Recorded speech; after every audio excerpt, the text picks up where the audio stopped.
एक समय की बात है, गांव के एक कोने में एक पुरानी झोपड़ी का घर था।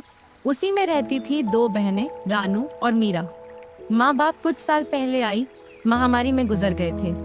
उनके जाने के बाद दोनों बहनें खुद ही एक दूसरे की सहारा थे। एक दिन अपने ही धुन में झूलती हुई मीरा मंदिर से लौट रही थी। हाथ में पूजा की थाली थी, चेहरे पर वही पुरानी मासूम मुस्कान। अब आई है तू, मेरा सूरज सर पर चढ़ आया और तू फूल चूहिया बनकर घूम रही है मंदिर में। दीदी, मैं जल्दी आने वाली थी, लेकिन ज्योति काकी की बकरी झाड़ियों में फंस गई थी। निकालने में थोड़ी देर हो गई। तेरा क्या है, तू तो सबकी मदद करती घूमती रहे, चाहे घर में चूल्हा जले या ना जले। दीदी, आप गुस्सा क्यों करती हो? माँ कहती थी जो दूसरों के काम आए वही इंसान कहलाता है। माँ अब नहीं है मीरा, और उनके कहे बातों की अब इस दुनिया में कोई मूल्य नहीं रही। अब कोई किसी के लिए कुछ नहीं करता। मीरा चुप हो गई। उसके चेहरे पर हल्की उदासी थी।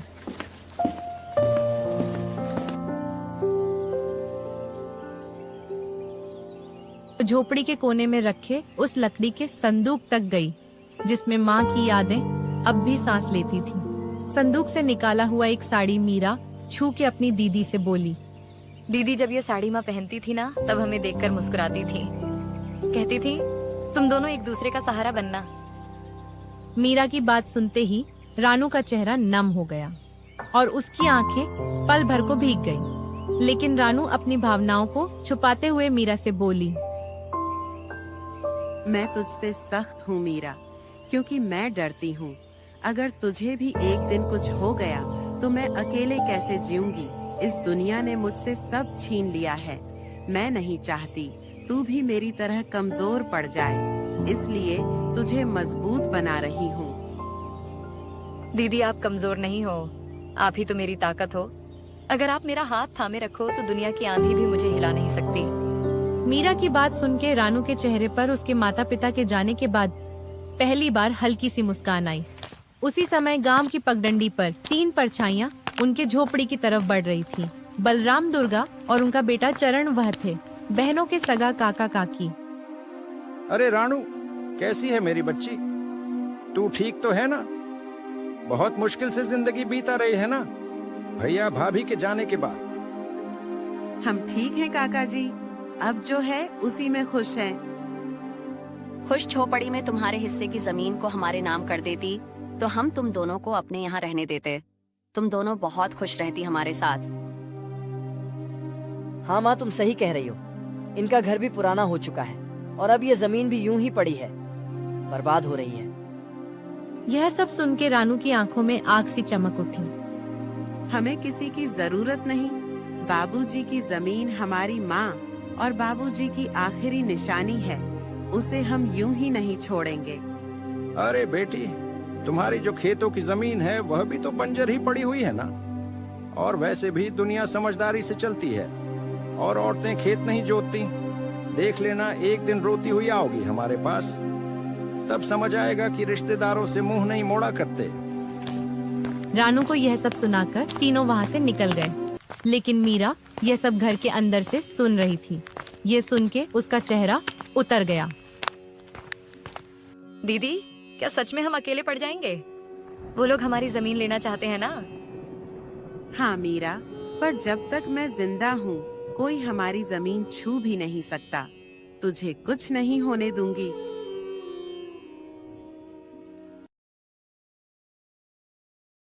रात को बिस्तर पर बैठी हुई मीरा अपनी दीदी से बोली, दीदी, माँ की साड़ी मैंने संभाल के फिर से संदूक में रख दी है। और हाँ दीदी, कल भागवत कथा है गांव में, चलोगे ना? मन को थोड़ा शांति मिलेगा सुन के। लोग बातें बनाते हैं मीरा, ताने मारते हैं और सोचते हैं कि हम प्रसाद के लालच में जाते हैं। पर हम तो अच्छे हैं ना, हमने कभी किसी की मदद नहीं लिया है। हमें डर कर नहीं, डट कर जीना चाहिए दीदी। नहीं, हम नहीं जाएंगे। भगवान सब में है। तुम यहीं से भगवान को पूजना और मंदिर भी जाना, लेकिन वहाँ जाने की जरूरत नहीं। यही सब बात करके दोनों बहनें जैसे तैसे रात का खाना खा के सोने जाते हैं।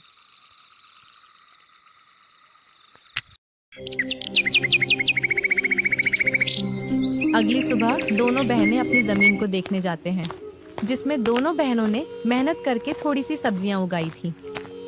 दीदी, अच्छा हुआ कि माँ बाबूजी के जाने के बाद हमने ये जमीन बेचा नहीं। अभी देखो, हमने मेहनत करके कितनी सारी सब्जियां उगाई है। अब हम किसी व्यापारी को ये बेच के थोड़े पैसे कमा सकते हैं।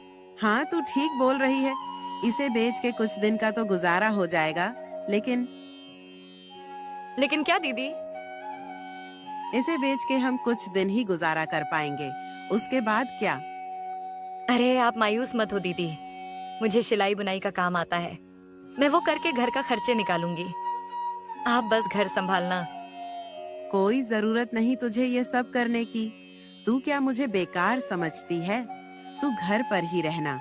मैं लोगों के घर काम करने जाऊंगी और मुझे बांस की चीजें बनाना भी आती है, जो बाबूजी ने सिखाया था। यह करके मैं घर का गुजारा निकाल लूंगी। यह सब बात करके दोनों कुछ समय अपने खेत में व्यतीत करने के बाद घर आते हैं।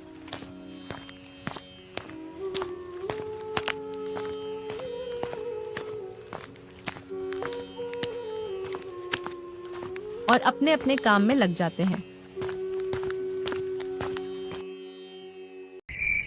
रात को जब दोनों सोने जाते हैं, तब दोनों बहनें अपनी मुश्किल भरी जीवन के बारे में एक दूसरे से बात करने लगते हैं। दीदी, माँ बाबूजी के बिना ये रातें और भी डरावनी लगती हैं। सब कुछ खाली लगता है ना दीदी? हाँ मीरा, पर अब हम माँ बाबूजी दोनों की जिम्मेदारी निभा रहे हैं। हमें हार नहीं माननी। यह जमीन, यह घर, सब कुछ उनका दिया हुआ है। हमें इसे बचाना है किसी भी कीमत पर। यही सब तो माँ बाबूजी की यादें हैं। रानू बहुत ही हिम्मती थी। वह तो किसी से मदद भी नहीं लेना चाहती, लेकिन उसे अपनी बहन को लेकर बहुत चिंता होती थी।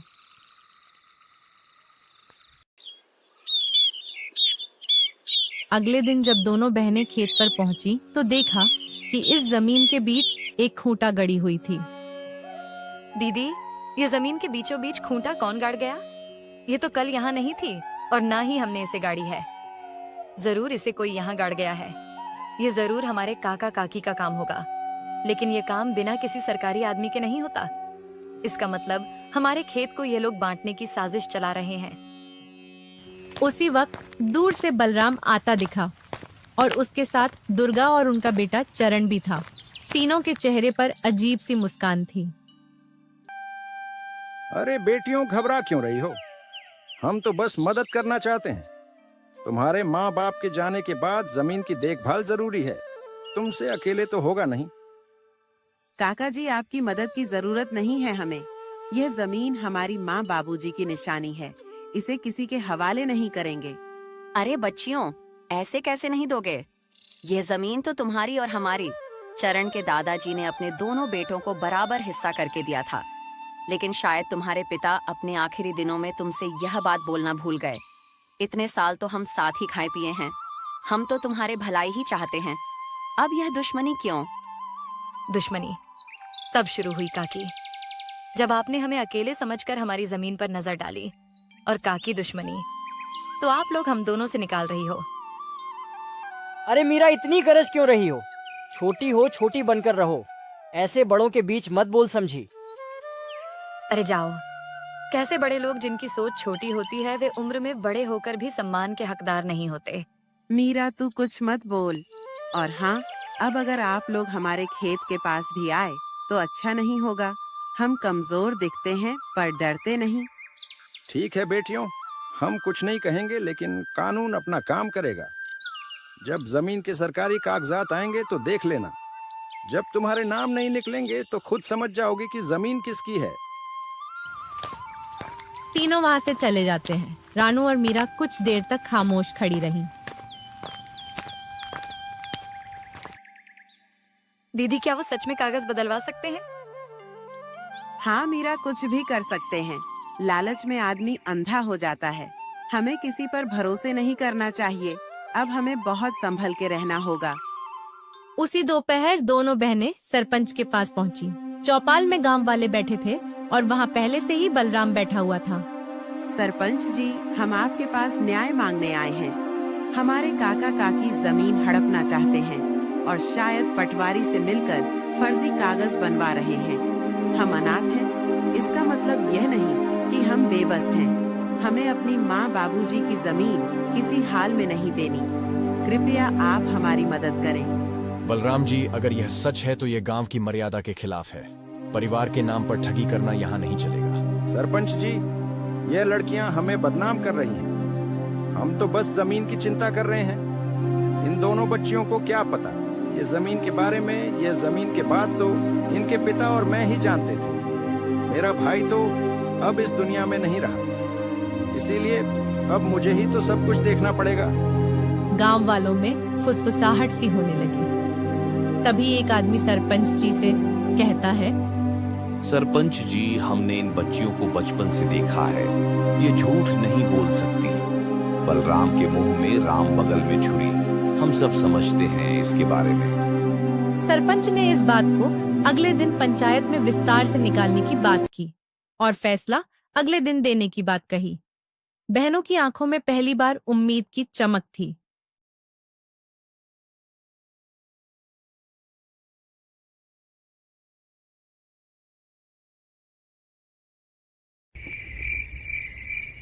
रात को झोपड़ी में दोनों बहनें आपस में बात करती हुई, दीदी क्या कल हमारा साथ देंगे गांव वाले? देखते हैं क्या होता है। मुझे किसी पर भी भरोसा नहीं रहा है। आखिर माँ बाबूजी के जाने के बाद मदद ही कहाँ की किसी ने हमारी। हमें बस भगवान पर भरोसा रखनी होगी। माँ बाबूजी तो नहीं है, पर उनका आशीर्वाद जरूर हमारे साथ है। आप देखना दीदी, हमारे साथ कुछ बुरा नहीं होगा। रात गहरी हो चली थी। दूर कहीं उल्लू की आवाज गूंजी और हवा में कुछ सिसकियां थीं, और उन सिसकियों में मीरा की भी सिसकियां शामिल थीं। दोनों बहनों को चिंता की वजह से नींद भी नहीं आ रही थी। दीदी, विश्वास ही नहीं होता ना कि हम अब अकेले हैं। कभी कभी तो ऐसा लगता है कि बाबूजी अचानक आएंगे और मुझे गले लगा लेंगे। हाँ मीरा, मुझे भी उनकी कमी खटकती है, लेकिन तू चिंता मत कर, मैं हूँ ना। जब तक मैं जिंदा हूँ तुझे किसी चीज की कमी नहीं होने दूंगी। लेकिन दीदी, जब माँ बाबूजी गए तब सबने कहा था हम हैं तुम्हारे साथ। फिर धीरे धीरे सब दूर होते गए। काका काकी तो जैसे बस हमारे हिस्से की जमीन के लिए ही हमारे करीब थे। रानू की आंखों में आंसू थे, लेकिन उसने उन्हें छुपाया। उसे अपनी बहन के सामने कमजोर नहीं पड़ना था। दुनिया बहुत चालाक है मीरा। रिश्ते अब खून से नहीं धन दौलत से बनते हैं, लेकिन हम भी अब चुप नहीं रहेंगे।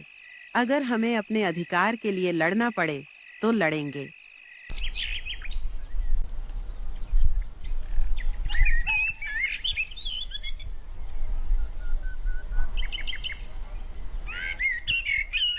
सुबह होते ही गांव में एक अफवाह फैल गई कि बलराम अब पंचायत से कहकर जमीन अपने नाम करवाने की तैयारी कर रहा है।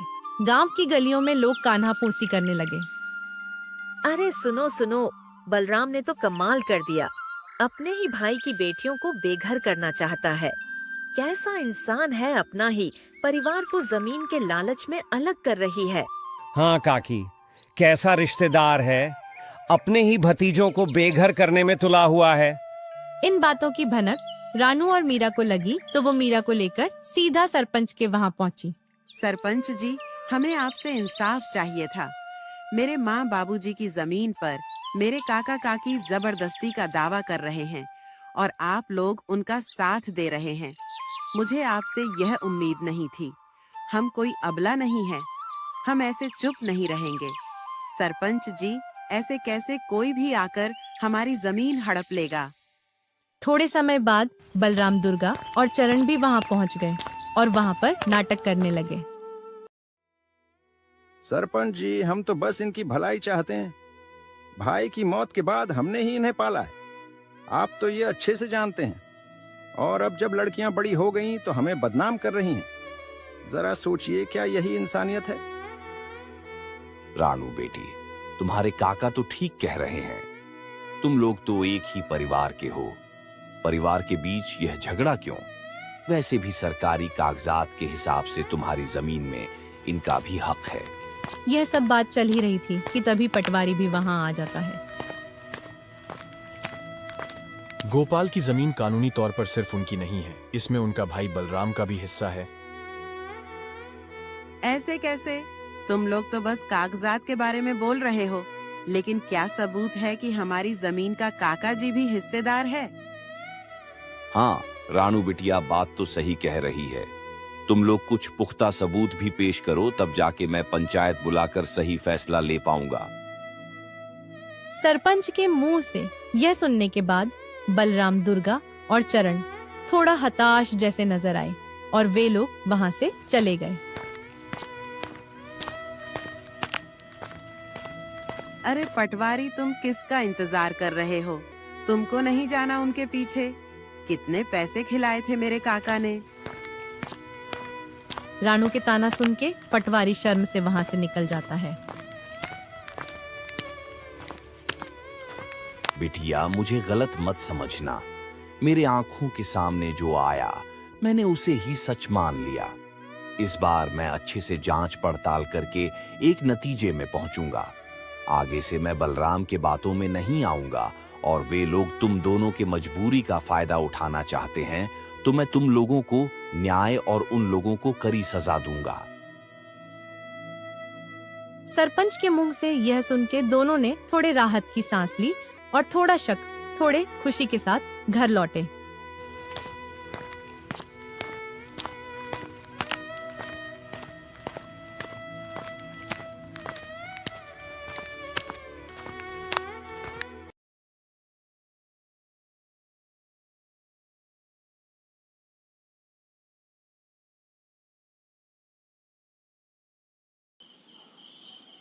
रात होते ही दोनों बहनें फिर से चारपाई में बैठ के बात करने लगते हैं। दीदी, आपको क्या लगता है कि हमारी जमीन हमारे पास रहेगी या फिर हमारे कपटी काका काकी को मिलेगी? हाँ मीरा, मैं भी वही सोच रही हूँ। उन लोगों का कोई भरोसा नहीं। वे लोग इतने लालची हैं कि हमारे साथ कुछ भी कर सकते हैं। माँ बाबूजी के जाने के बाद उन लोगों ने अपना असली रंग दिखना शुरू कर दिया है। यही सब चिंता में दोनों बहनों ने मुश्किल से अपनी रात काटी।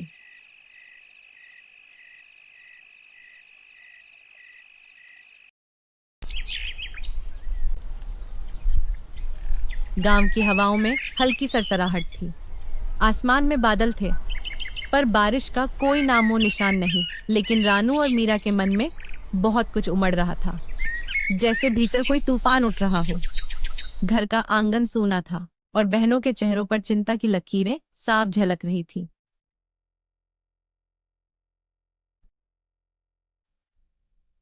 दीदी, आज खेत चलें क्या? वो जो पिछली बार की सब्जियां बची थी, कहीं किसी जानवर ने नुकसान तो नहीं कर दिया होगा? कभी कभी किसी की गाय भैंस बकरी आ जाती है और पूरा नुकसान कर देती है। हाँ मीरा, चलो, खेत को देखने से मन भी हल्का हो जाता है और बाकी बची हुई सब्जियां बेचने के लायक हो गई कि नहीं, साथ में देख लेंगे। लेकिन मुझे एक बात को लेके चिंता है। गाय बकरी का तो पता नहीं, बस कोई इंसान हमारे खेत को नुकसान ना पहुंचाए। वैसे भी हमारे अपने ही हमारे जमीन पर बुरी नजर डाले हुए हैं। दोनों बहनें खेत की ओर चल पड़ी। रास्ते में पेड़ों की छाप थी और चिड़िया की चहल पहल।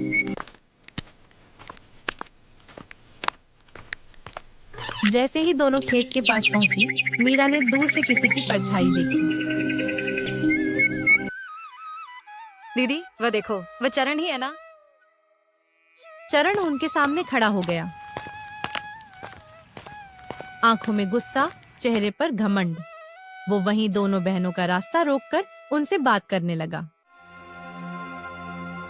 बहुत घमंड आ गया है तुम दोनों में। पहले जब हम साथ में रहते थे तब तुम दोनों बहुत मासूम बनने का नाटक कर रहे थे, और तो और जुबान भी नहीं खोलते थे। लेकिन अब जैसे गांव की मालकिन बन गई हो तुम लोग। चरण भैया, हमने किसी से कुछ छीना नहीं है, बस जो हमारा हक था वही लिया है। हम आज भी किसी से बैर नहीं रखते और ना ही पहले किसी से मेहरबानी लिए थे। तुम लोगों को लगता है कि इतनी आसानी से सब कुछ ले लोगी। ये सब मेरे बाबूजी की जमीन है। पहले तो प्यार से हमारे साथ रहने को बोल रहे थे तुम लोगों से, लेकिन अब देखना, एक एक चीज छीन लूंगा तुमसे। तुम दोनों को ऐसा सबक सिखाऊंगा कि जिंदगी भर याद रहेगा।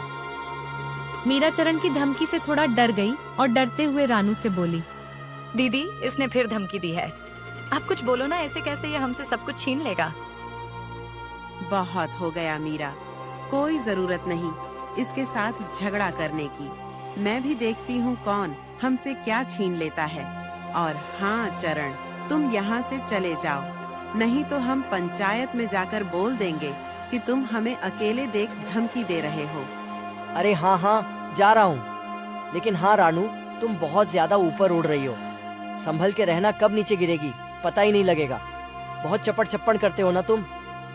ऐसे ही चरण दोनों को धमकी देकर वहां से चला जाता है। चरण की धमकी भरी बातें सुन के दोनों थोड़े मायूस हो जाती हैं।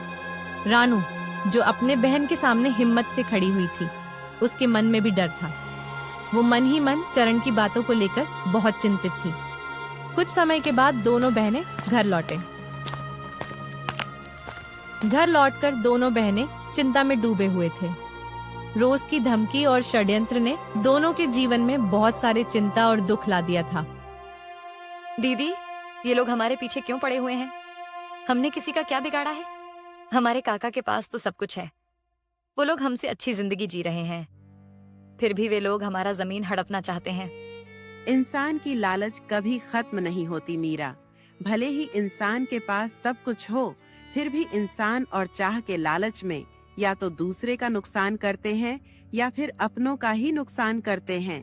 हम तो इनके खिलाफ कोई बड़ी कदम भी नहीं रख सकते। उनके कर्मों का फल उन्हें भगवान जरूर देंगे। ऐसे ही कुछ दिन बीत जाते हैं। एक दिन अचानक बलराम के चावल के मिल में किसी कारण आग लग जाती है। जब दोनों बाप बेटे को यह खबर मिली तो वे दौड़ते हुए वहां पहुंचे। मिल के बाहर लोगों की भीड़ जमी हुई थी, लेकिन गांव वालों ने पहले से ही आग बुझा दिया था। बलराम और उसके बेटे को देख गांव वाले कान्हा फूंसी करने लगे। अरे यह आग ऐसे ही नहीं लगी, ये तो बलराम और उनके परिवार के किए गए बुरे कर्मों का नतीजा है। उन्होंने बिन माँ बाप के उन दोनों लड़कियों को बहुत परेशान किया था। अब देखो क्या हुआ इनके साथ। हाँ भाई, बिल्कुल सही कह रहे हो। मैं भी वही सोच रहा था। भगवान बुरे कर्मों का सजा इंसानों को जरूर देता है। भगवान के घर देर है लेकिन अंधेर नहीं। गांव वालों की बात सुन के दोनों बाप बेटे गंभीर चिंता में चले गए। रानू और मीरा के प्रति उनका जो व्यवहार था, वो सोच के बलराम को बहुत बुरा लगने लगा। तभी दूसरे गांव का एक जमींदार आया, जिसके साथ बलराम यह चावल के मिल का व्यापार करता था। अरे ओ बलराम, मिल में तो आग लग गई। मेरे पैसे तो सारे डूब गए। तेरे भरोसे मैंने तेरे जमीन में मिल खुलवाकर व्यापार किया था। अब तो मेरे नुकसान का भरपाई तुझे ही करनी होगी। सेठ जी, पता नहीं यह हादसा कैसे और क्यों हुआ, लेकिन आप निश्चिंत रहें, मैं कुछ ना कुछ जरूर करूंगा। आप मुझे थोड़े मोहलत दे दो बस। अरे कैसी मोहलत, तेरे साथ व्यापार किया, वहीं तेरे लिए बहुत मदद हो गई। अब मैं तेरे लिए कुछ नहीं करूंगा। मुझे मेरे पैसे वापस कर और उसके बाद तू अपने रास्ते में अपने रास्ते। सेठ जी, आप ऐसा मत कीजिए। इस मुसीबत के घड़ी पे आप यूं मुंह पानी मत फेरिए। मैं कुछ भी नहीं जानता, मुझे बस मेरे पैसे चाहिए। बहुत मदद कर चुका तुम लोगों की। तुम जैसे लोगों के साथ मैंने व्यापार किया, वही बहुत बड़ी बात है तुम लोगों के लिए।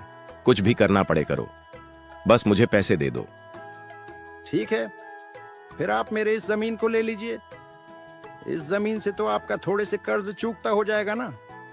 अगर हो जाए तो मैं आपको कल जमीन के कागजात भेज दूंगा, और बाकी के पैसे मैं नहीं दूंगा, क्योंकि आप भी मेरे इस चावल के मिल का हिस्सेदार थे और आपने इससे मुझसे ज्यादा मुनाफा कमाया है। अब इसका पूरा नुकसान मैं अकेला क्यों झेलूं? ऐसा है क्या? ठीक है, तू मुझसे दुश्मनी मोर ले रहा है, देख लूंगा तुझे। फिलहाल तू मुझे अपनी इस जमीन के कागजात भेज दे, बाकी के पैसे तो मैं तुझसे बाद में वसूलूंगा। जमींदार से यह सुनने के बाद दोनों बाप बेटे हताशा और गुस्से में वहां से घर निकल जाते हैं।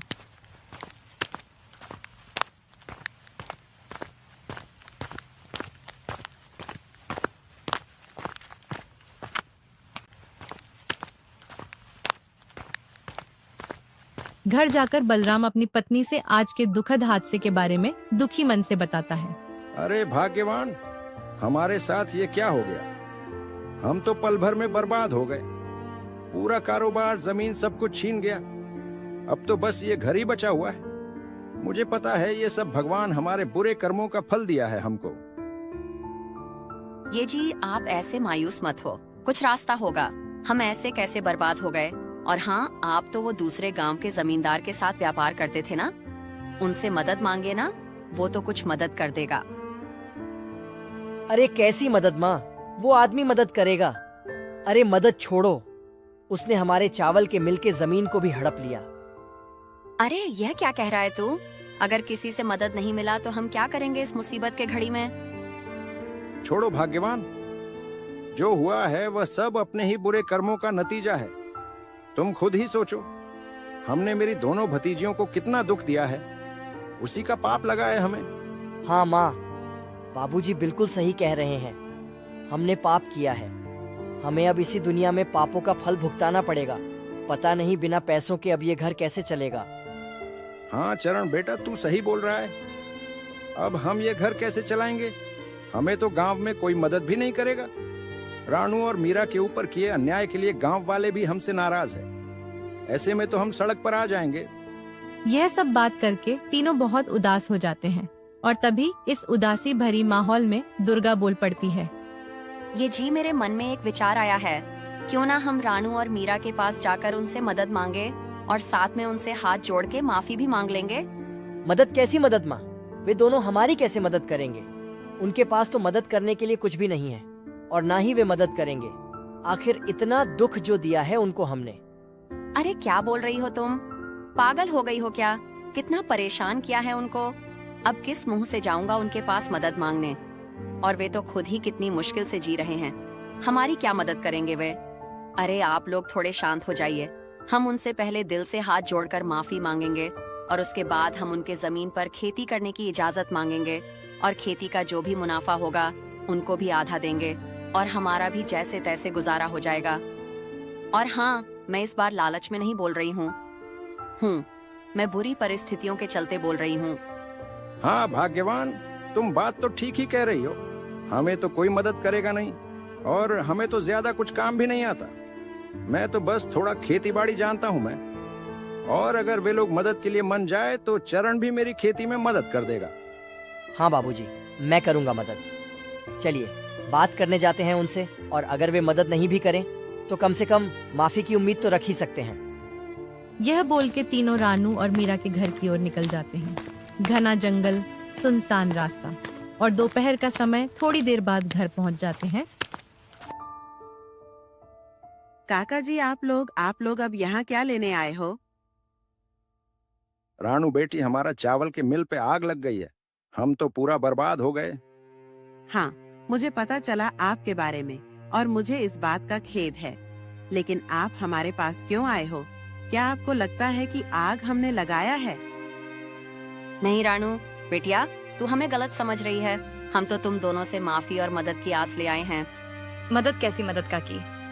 क्या मदद चाहिए आपको? हम तो खुद ही जैसे तैसे जी रहे हैं और आप किस हक से मदद मांग रहे हो? हम हैं ही कौन आप लोगों के? दुर्गा ने गिड़गिड़ाते हुए रानू और मीरा को सब कुछ बताया। और यह सब बात होते समय बलराम और चरण शर्म से अपनी सिर झुका लिया था। मीरा दुर्गा की बात सुन के बोली, हम मदद करेंगे काकी, जो हुआ सो हुआ। आखिर आप लोग हमारी काका काकी जो हैं, हम आपके साथ हैं। क्या बोल रही तू मीरा? पागल हो गई है क्या? भूल गई कितना दुख दिया है इन लोगों ने हमें, और हमारे बुरे समय में यह लोग कहाँ थे? अब क्यों मदद करेंगे हम इनकी? ऐसे मत बोलो दीदी। आज माँ बाबूजी होते तो वे भी इन मुसीबत में इनकी मदद करते। और माँ बाबूजी कहा करते थे कि माफी बहुत बड़ी जीत है और माफ करने वाला ही असली विजेता है। फिर भी मीरा, मैं इन लोगों की करतूत नहीं भूलूंगी। तुम कहोगे तो भी मैं मदद करने के लिए तैयार नहीं हूँ। दीदी, आपको मेरी कसम, कृपया आप उनकी मदद कर दीजिए। और वैसे भी इनको हमारे जमीन पर खेती करने देंगे तो हमारी भी बहुत मदद होगी और हम आगे से हंसी खुशी एक साथ रह पाएंगे। मान जाओ ना दीदी, मुझे माँ बाबूजी की कमी बहुत खलती है। इनके साथ होने से मुझे अच्छा लगेगा। रानू मीरा का मासूम चेहरा देख उसके खातिर मान जाती है। और बलराम, दुर्गा और चरण ने भी हाथ जोड़कर दोनों से माफी मांगते हैं और वादा करते हैं कि आगे से कभी भी उनका बुरा नहीं सोचेंगे।